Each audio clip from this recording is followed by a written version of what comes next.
All right, so today we're going to be talking about Gertrude Goldstein, Florence Siegel, and the panel of American women. You can go to the next slide. So you might be wondering what the panel of American women were, and what they did. These women emphasized the importance of communication between unique ethnic, racial, and religious groups in America, and they also understood the significance of personal relationships and identity regarding to interracial practices. And today we're going to discuss um, Florence and Gertrude and their participation regarding the panel in Birmingham. And Becca's going to give you some historical context about that. And on the bottom left, you can see Florence, and on the bottom right is Gertrude.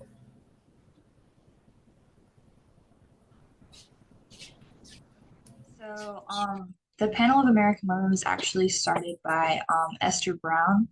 Esther Brown was a Jewish activist that lived in Kansas City, Missouri, and she established the panel of American women in February of 1957.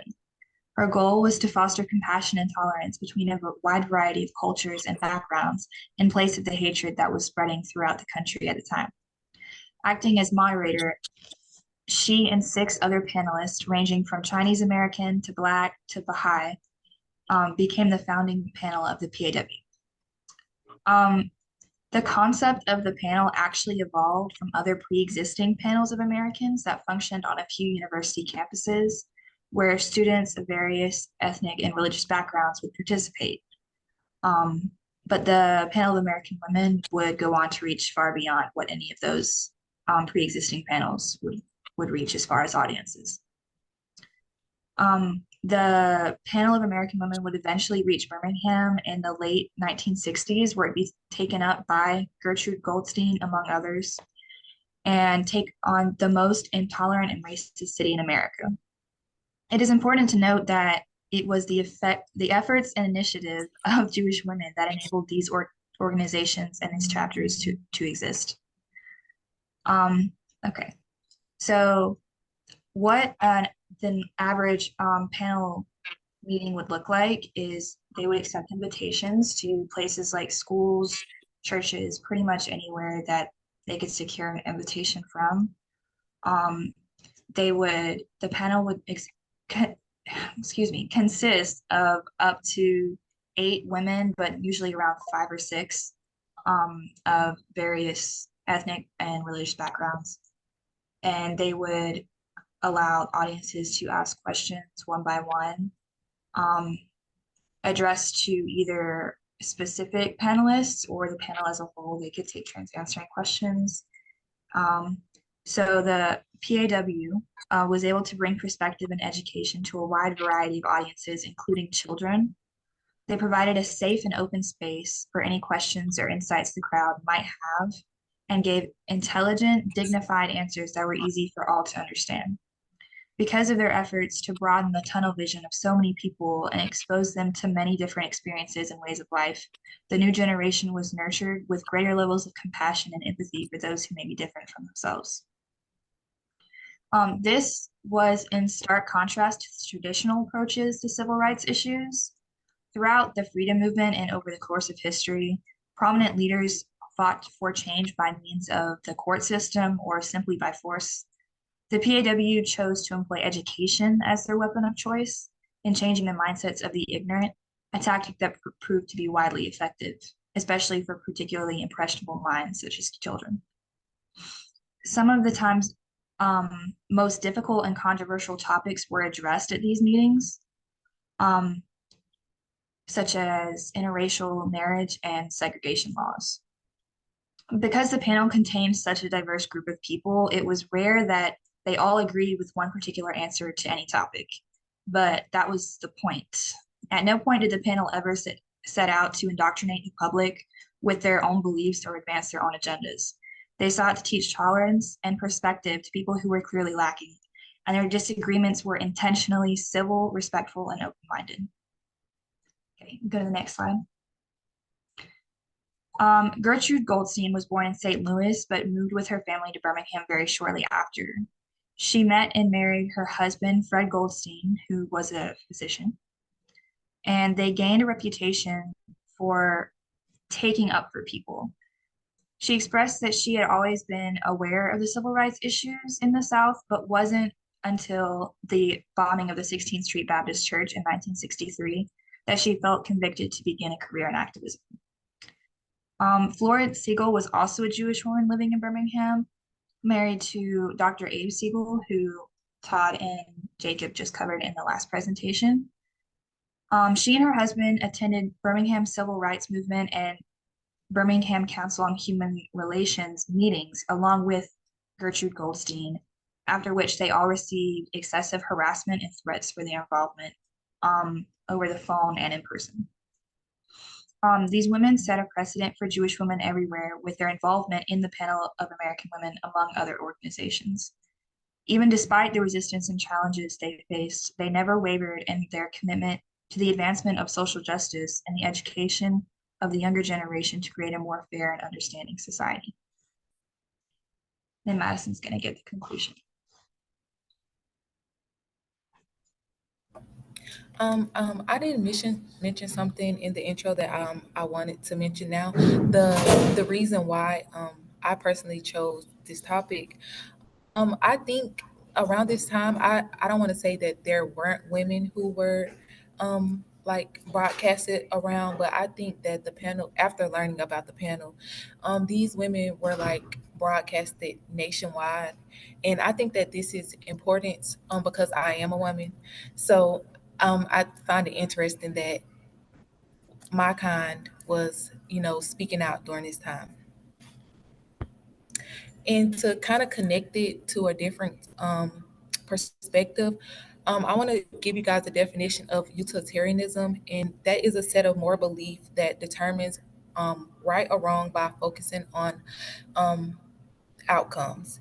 And it's a form of consequentialism, and it holds that the most ethical choice is the one that will produce the greatest good for the most significant amount of people.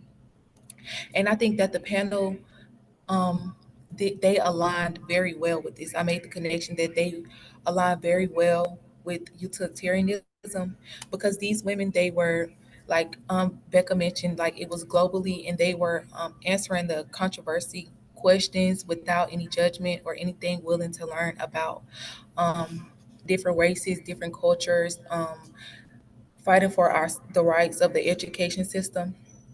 And another person that I want to mention that Becca didn't mention was Sarah Murphy. She was a civil rights activist who advocated for the education reform in the freedom movement in Little Rock, Arkansas. And she got involved because of the fall of the integration of Little Rock's white high school. And she was in the panel as well. And she also participated in the WEC, which was the Women's Emergency Committee to open our schools. And many women like Murphy, they promoted equality and acceptance in their cities. And they would set, like Becca said, the precedent for activists around the country.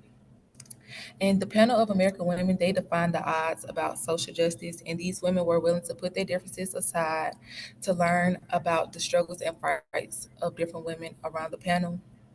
And they have inspired me to be more optimistic about learning different races and cultures and the struggles they face, not only today, but in the past as well. And that's all. Does anybody have any questions? Yeah, I got a question. So, how else was like Goldstein? Um, did she do anything else in like social rights activism or like social justice? Yeah, so Gertrude Goldstein and her husband were both involved in a lot of education reform as well with the schools, similarly to how Esther Brown was. They were also members of the Concerned White Citizens of Alabama, um, but they weren't as widely broadcasted as other organizations like the NAACP, which is why you don't hear about them quite as much, and they were much short-lived. But their activism went a lot farther than just the Panel of American Women. So like, where did like they first introduce the idea of like the panel?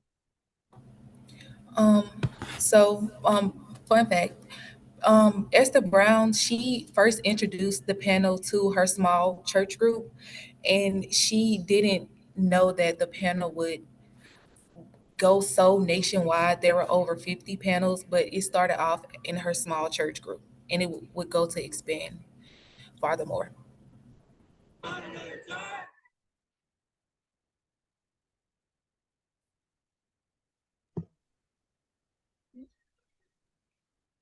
I'll unmute myself before I start talking. I have a question. Did you guys come across any kind of I guess information about how people responded to them? Like, was there ever any like angry aggression or anything like that? Did any of your resources talk about whether they were positively or negatively received as panels, whether in Birmingham with Gertrude and Florence, or with just nationwide? Yeah, so some part of the reactions there, I would say there's like two like major views on that. Because they were women and because they were just talking as opposed to like posing demonstrations and stuff. A lot of people, even if they didn't agree with what they were doing, didn't see them as that big of a threat. So while they would oppose it and go to these meetings and be like, hey, that's stupid, don't be doing that, but they really didn't see the panel as that big of a threat, even though what they did had such an influence on the younger generation and everyone that was there in the audience anyway. The media, however, in the newspapers, love to report on the panel. Whether, I don't know if it was more just like wanting, it was their own doing, like they made the point to be more publicized, or if it was more critical. But most of the stuff we came across was more neutral. It wasn't necessarily condemning or condoning the panel, just stating exactly what they did and what they said. So since they weren't technically speaking out for or against any particular cause, it was hard for people to disagree, agree. It was more just them being there, presenting from a million different perspectives, and you can't disagree with everything. So it was hard to disagree with anything.